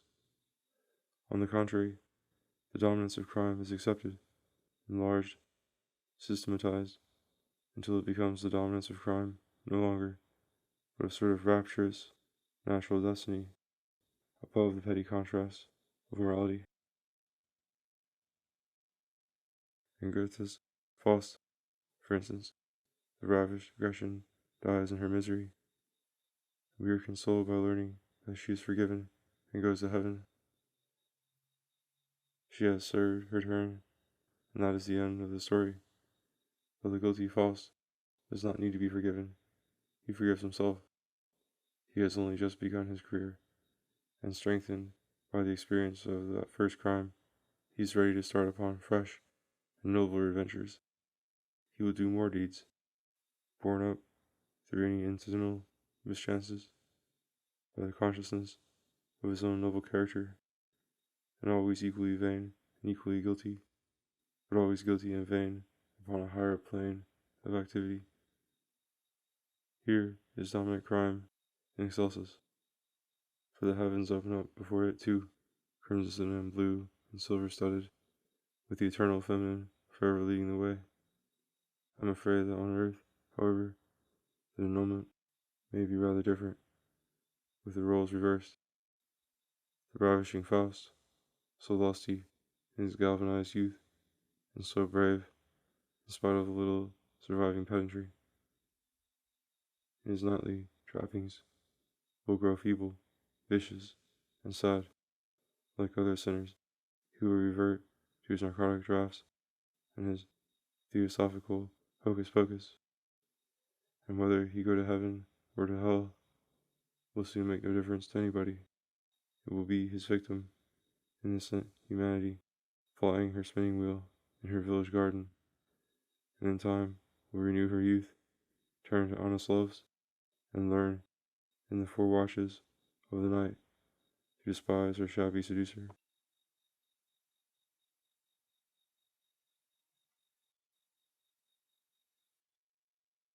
Chapter 16. Distinction between crime and madness. It seems necessary to admit that living beings, like the blind forces of nature, may do harm without doing wrong. For like the blind forces of nature, which never cease to work through them, living beings may be incapable of perceiving or of sharing the interest which they trample upon. And this without any lack of intellectual and moral keenness, because the principle of integrity is one, and that of beneficence is another. Incapacity to sympathize with certain animals, such as vermin, or with certain human interests, such as strange lusts or strange religions, may actually be a mark of integrity in clear-cut souls. And barbarians always regard it as disgraceful for anybody to be more tender than they are themselves. In such cases, integrity may be compatible with cruelty, drunkenness, lust, vagabondage, witch-burning, and slave-hunting, but integrity is incompatible with crime. An upright barbarian cannot be called criminal, however maleficent he may be. He is virtuous in his own world, as the vermin and the vultures may be virtuous. It would be a nice question for the sentimentalist whether he ought not to sympathize with barbarians and wish them a happy hunting ground for their energy, where they should not seriously annoy anybody, as he would wish a happy hunting ground for those innocent vermin. It is not reasonable to require all animals to be beneficent, like the kind sheep supplying us with wool and mutton, nor is it generously sympathetic to sympathize only with those who sympathize with us. The narrow and fierce soul of the crocodile, too, is living and real.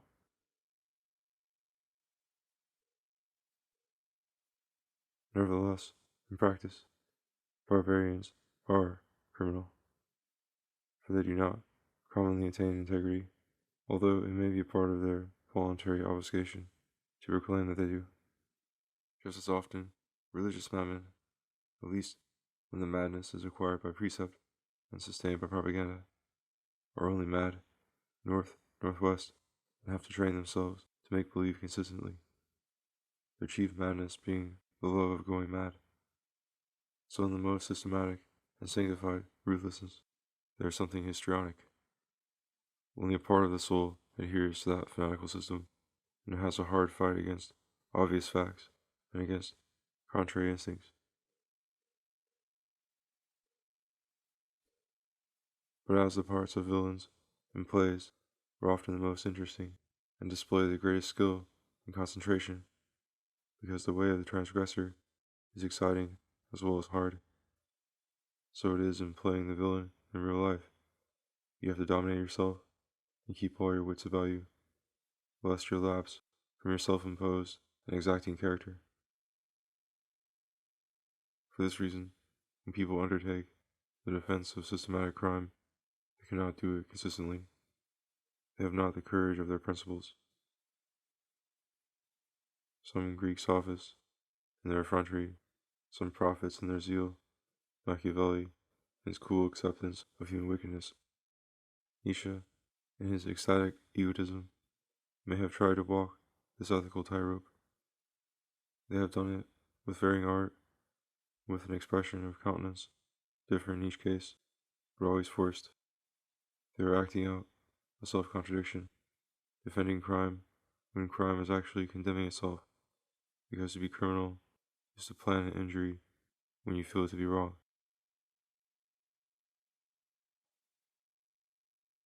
Whether a passion be called mad or criminal hangs largely on the temper of the judge. A man will often speak of his own passion, when past, as madness. I lost my head, he will say. I was beside myself. This is his way of assuring you what a sound person he is at heart. Had he only been himself, his conduct would have been perfect. But when we call the passions of others madness, we mean to condemn those persons absolutely. Had they merely been yielding to some human passion, with which in this instance we were displeased, they would appear as normal competitors in the general scramble, though by chance inconvenient or odious to ourselves.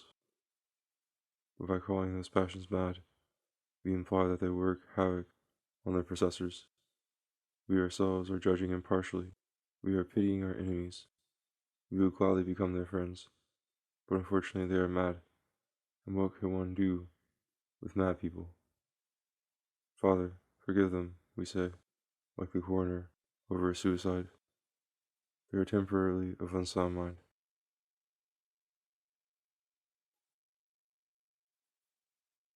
Chapter 17. Ruling Madness. Madness, when recognized as a disease, excites distress and pity, or when merely gaped at as odd and silly, it may excite laughter, or, in its inward misery, it may seem a divine visitation. We are all mad in our dreams, when outer impressions do not check our galloping ideas, and marginal madness plays about us in our waking thoughts, as a dog will scurry before and behind his pedestrian master, and is whistled for sometimes in vain. Great passions and excitements touch madness at their summit, so that madness is not really an inhuman or demonic thing. It is only too domestic, too individually human. too headstrong to keep in step with things, so that if it becomes central and directive, it dashes us against the rocks. Not always, however, so soon or so fatally as a summary view might suggest. A boat may lean over very far in the wind without capsizing when there is a ballast and momentum enough, and a mind can yield to a vast deal of extravagance without coming to grief.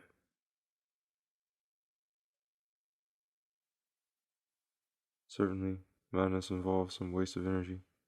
The spirit is not disembodied, and wild ideas imply a hectic disposition.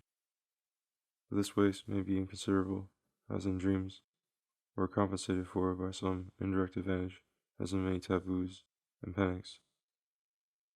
However, taken as a personal experience, madness may be domesticated by receiving a moral and symbolic interpretation, perhaps actually relieving the stress out of which it sprang, as in ritual mourning.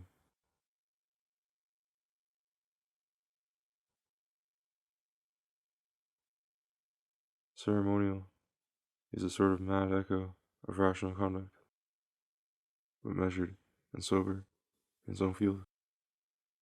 And this mad music is healing.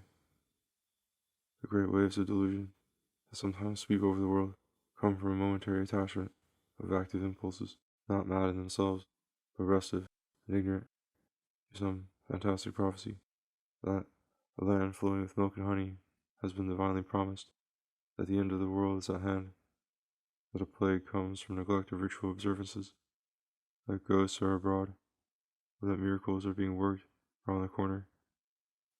Unbelievers have a madness of their own, that theirs is the one race or the one philosophy predestined to rule the world, or to explain it. These persuasions soon lapse from the condition of urgent prophecies to that of mysteries and dogmas which nobody need quite understand or be much troubled by. The madness is then neutralized by a convention which corrects its implications and rationalizes its deliverance. Yet while the embers of such madness smolder congenially in the soul, any breath may blow it again into a flame, and the day of psychic epidemics is not yet over.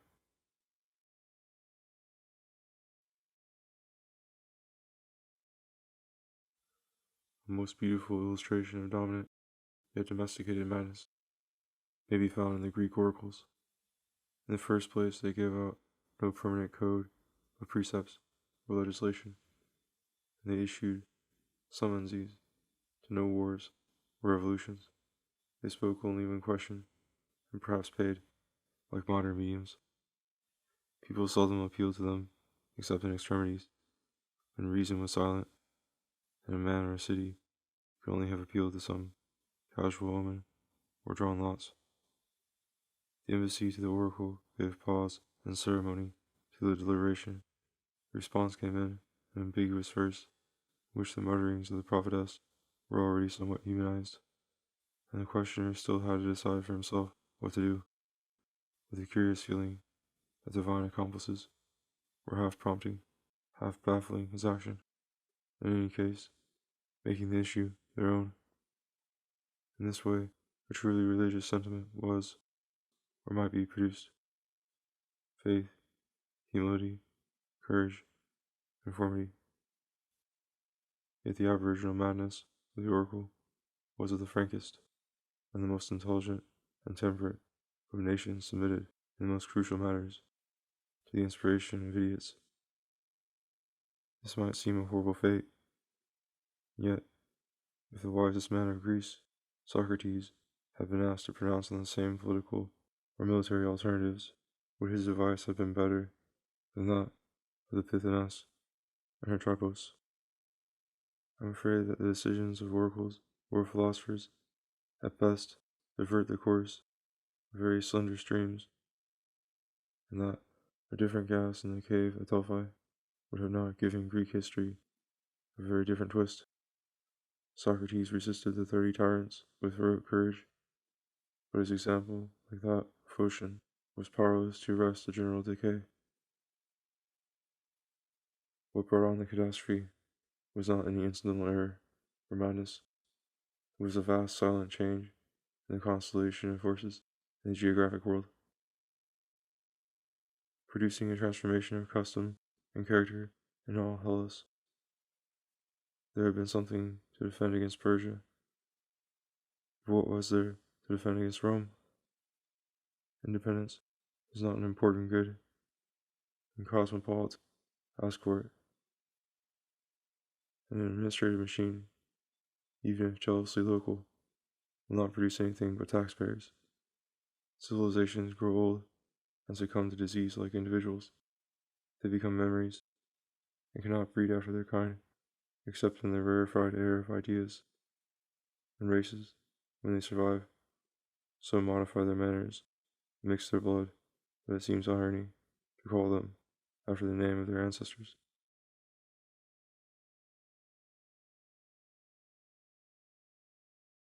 It was not the oracles, then, that destroyed Greece. The prophetic madness may almost have been a benefit, cathartic, purging people of their insane wills and enabling them to walk about in their sanity. It is almost normal to be partly mad, not only because sensation is visionary and grammar arbitrary, but because there is a margin of less articulate wildness beneath these conventional fashions, and a residue that will not submit to them. The point is not to be mad on the whole, to keep your madness in leash, and to let it loose only in season. Plato, with an inimitable union of reverence and irony, identified madness with inspiration and called it divine. It comes from the fountains of nature. It is primordial, yet it is not central or dominant, because the soul or life of the individual is formed by a harmony in its composition and motion. This harmony, insofar as it is achieved, is health and, on the intellectual side, sanity, so that sanity, and not madness, is the constitutional principle of the psyche and of all her organs. But this vital harmony is always imperfect, a sort of crust beneath which mighty chaotic forces are at work, as yet imperfectly unified or transmitted into the life of reason.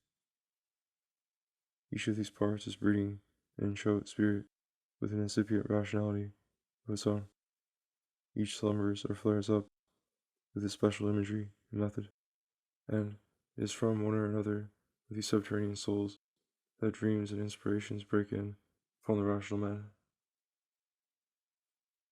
It is for him, in his sober equilibrium, to accept, use, interpret, and control these promptings. He is not mad for having them. They are materials for his rational synthesis. But if he lets any of them become dominant, he is lost, and they also, because after all, the organ or member cannot endure. It spreads out and swallows up the rest of the body. To be all hand, or belly, or head, all will, or all lust, or all fancy, would make a horrible, amputated monster, dying, not being born.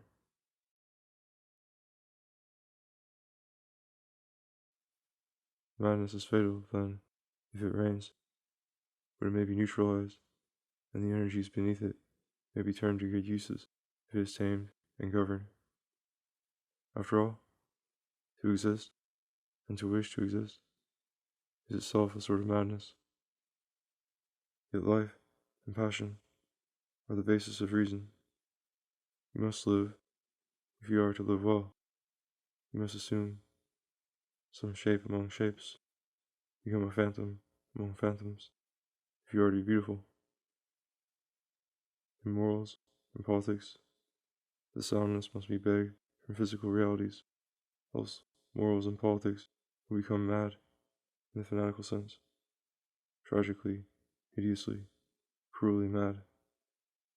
But the primal irrationality of the will, when reduced to measure, modestly rejoins the gentle, universal inebriation of nature, where madness is only innocent sport, exuberantly fashioning all sorts of temporary harmonies. Chapter 18. the paradise of anarchy. A great motive invoked by the modern mind has been the love of liberty. But this love, when we examine it, appears to be three-fourths hatred. There is the passionate, secret, accumulated hatred towards religion, wealth, and government. And there is the hatred of all the ills that flesh is heir to, usually attributed to the wickedness and folly of other men. Mankind has always been unhappy, more unhappy, perhaps, when submissive and pious than when rebellious. The rebel is proud of himself and hopeful. These are inspiriting sentiments, and in protesting against his misery, he has half vanquished it. Misery, in other cases, may lead to self-deprecation and self-reproach, as if the fault must lie rather in oneself than in the ruling powers. These powers may even be idealized in contrast to our wretchedness, and conceived as splendid heroes and happy gods. But such pious illusions are hateful to a free spirit. It will not only defy all tyrants, divine and human, but will declare all the ways and works of man in the past to have been false to humanity. Sometimes the love of liberty becomes open hatred of every independent thing, limiting one's own fancy. Hatred of tradition, of greatness, of inequality, of truth, and even of matter. What ignominy, cries the brave young mind, to allow myself to be hypnotized by some decrepit charlatan, merely because he speaks in hollow accents, has a white beard, and waves a wand. Haven't I eyes as good as his, or much better? Haven't I hands much more skillful and strong? Haven't I a will far more simple, honest, and clear? To discover the true good, I need but look into my own breast. There, written in large capitals, I find the whole duty of man, the obvious rule for disseminating a perfect happiness. There, nature has deeply engraved the eternal law of liberty. Think as you like, say what you think, do what you choose.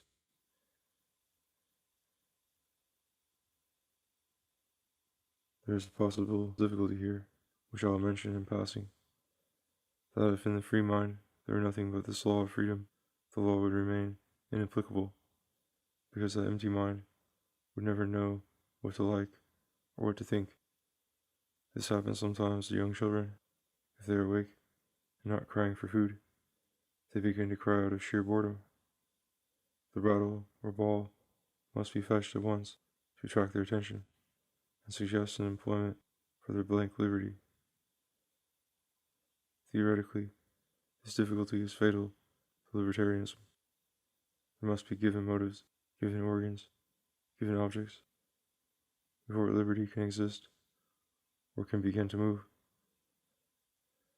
Liberty is not a source, but a confluence and a harmony. In practice, however, the very definite structure of the human body and the very definite solicitations from outside give to the sense of liberty abundant employment, so that the little monarch, playing with his toys, never suspects how completely he depends on his heritage and his circumstances, even for his liberty.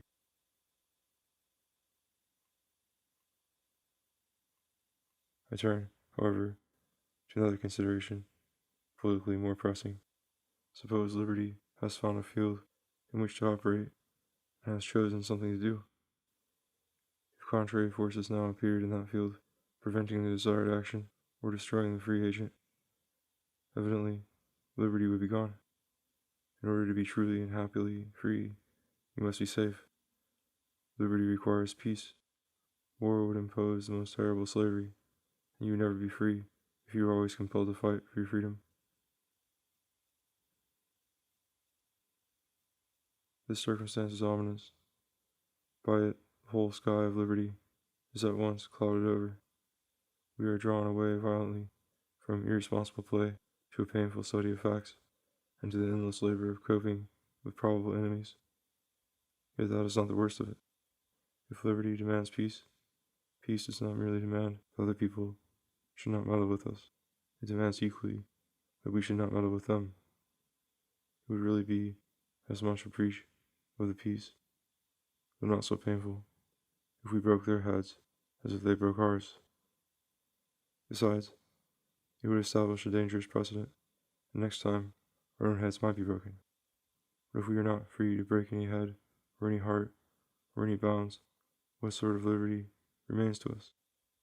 Liberty to follow the golden rule, whereby our free hearts are at once sobered and transfixed in their inmost affections.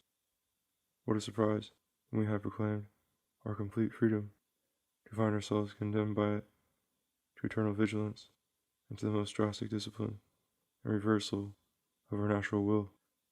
The Superman sees himself committed by his supermanhood to the morality of the slave.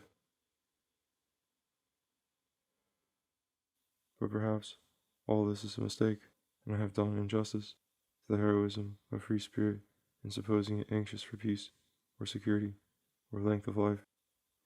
Perhaps its joy is to live dangerously, and instead of the golden rule, which involves the degradation of respecting the preferences of others, the Superman may invoke the lilies of the field that take no thought of the morrow. Such mystic placidity, after all, can survive in this world, and is surely in as great sympathy with nature and with the depths of being as our knowingness and craft, which is not to say that the superhuman need fail to be ruthless as well as placid. At times he may enact the lion, the true lord of creation.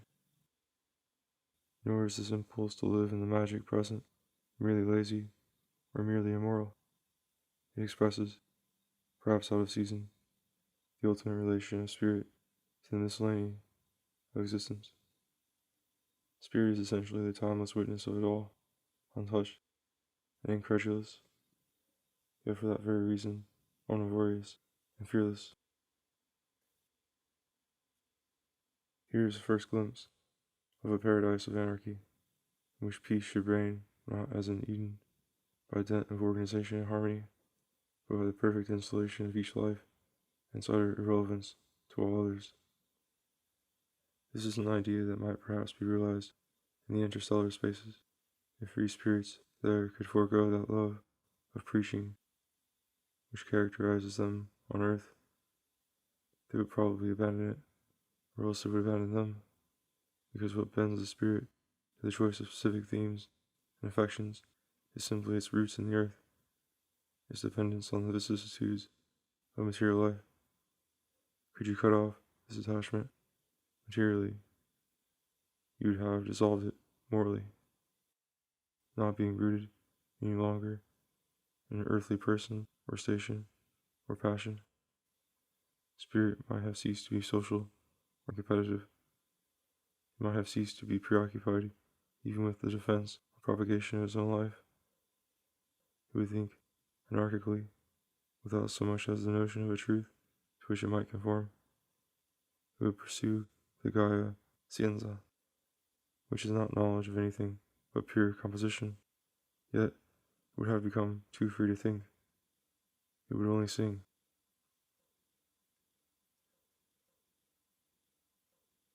As we shall see presently, this is far from the end of the story, but it indicates the direction of spiritual emancipation.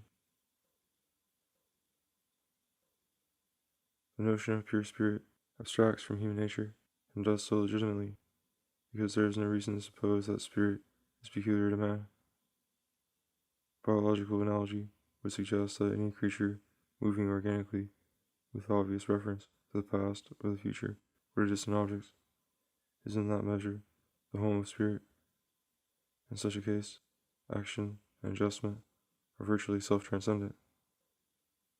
In reacting, they enact the movement of the object, dancing as it dances, so that the animal not only possesses its own life, but lives in awakened sympathy with outlying things, and partly from their point of view.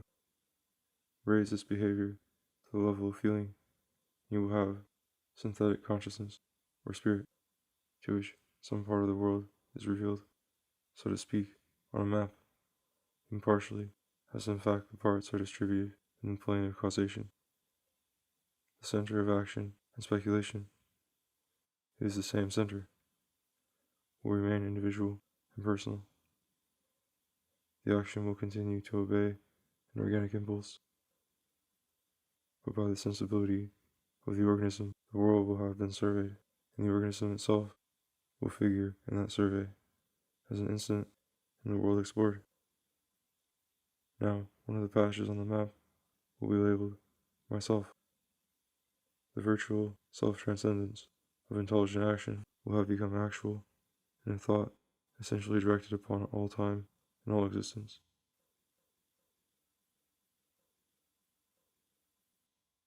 Once thus awakened, spirit has turned the tables on life. It has potentially discounted every vital and moral perspective. It has begun to conceive how things actually grow and work. The organism will no longer dumbly undergo the influence of their presence. Spirit is called spirit because it is breathed in and breathed out into the infinite air. It would not be spirit if a certain disloyalty, a certain love of anarchy, were not native to it.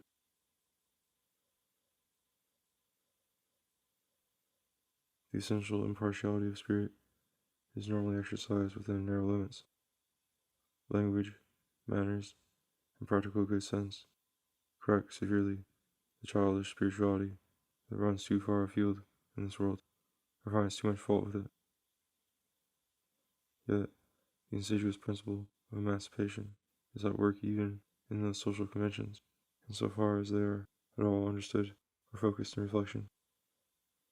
The philosophic mind will discover that the order of society is unstable, and in the very act of studying the various forms of order and comparing their fruits, it will absolve itself from a blind allegiance to any one of them.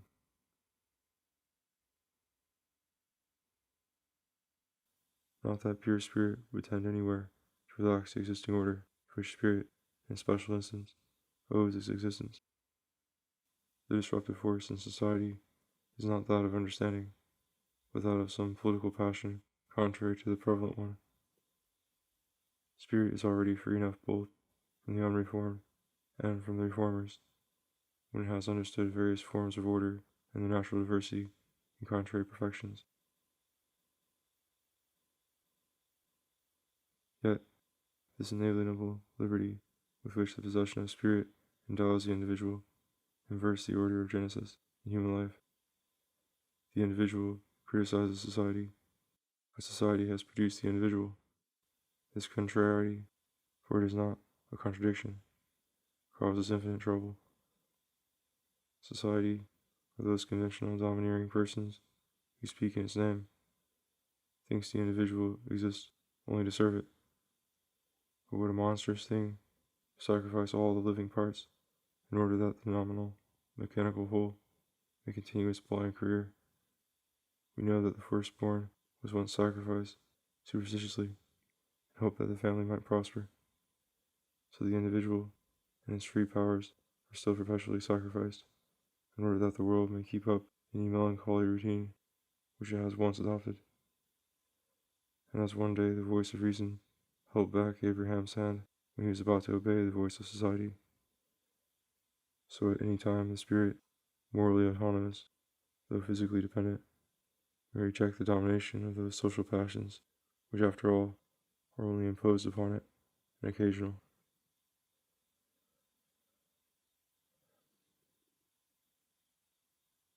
To live without let or hindrance would be life indeed, and so the spirit actually lives in its happier moments, in laughter or in quick thought. Yet there is a snare in this vital anarchy.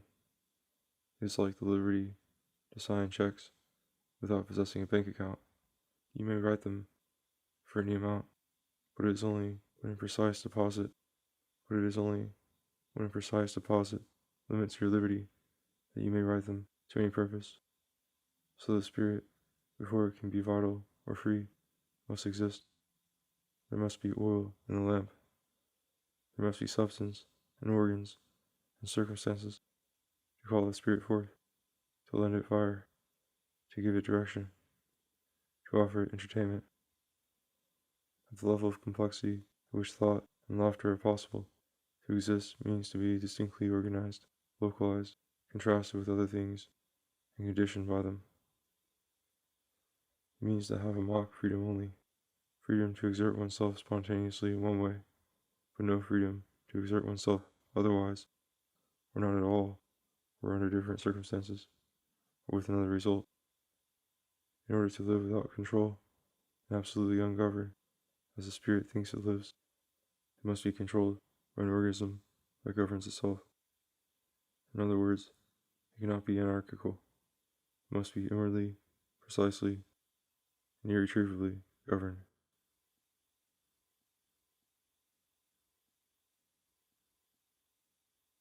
I say advisedly, in order to live. There is a sense in which spirit is not compelled to preserve an existence, or to develop, or complete, any thought.